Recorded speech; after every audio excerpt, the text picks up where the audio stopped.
Telangana digital media association మెంబర్గా ఖచ్చితంగా దీని మీద నేను ఖండించాలా, మాట్లాడాలా. గతంగా ఒక 4-5 డేస్ ఆర్ 1 వీక్ నుంచి ఒక కథనం నడుస్తున్నది.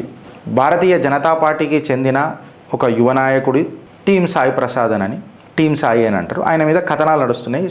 ఓకే టీవీలో ఎపిసోడ్స్ వస్తున్నాయి. జర్నలిస్ట్ శ్రావ్య గంభీరమైన ఆరోపణలు చేసింది ఆ బీజేపీ లీడర్ మీద, టీమ్ సాయి మీద. వ్యక్తిగతంగా గారు నేను ఆలోచిస్తే, if I am in the position of team Sai, మీరు వచ్చి క్లారిటీ ఇచ్చి కూర్చొని పబ్లిక్కి క్లారిటీ ఇచ్చేసి, ఇగో ఇది నీళ్ళు, ఇగో ఇవి పాలు అని చెప్పేస్తే పంచాయతీ ఖతం. అట్లా కాకుండా దాడులు, ప్రతి దాడులు అననే కాడికి వచ్చి మాట్లాడితే తెలంగాణ డిజిటల్ మీడియా అసోసియేషన్ దీన్ని ఖండిస్తుంది అన్కండిషనల్గా. ఇది తప్పు. మీరు అనుకుంటారేమో కేవలం అండ్ కేవలం it is up to Shravya or okay TV. కాదు, she is our family and we know how to protect our family. This is మీరు సజెషన్ అనుకోవచ్చు, ఫీడ్బ్యాక్ అనుకోవచ్చు, లేదా డిజిటల్ మీడియా అసోసియేషన్ ఇస్తున్న వార్నింగ్ అని అనుకోవచ్చు.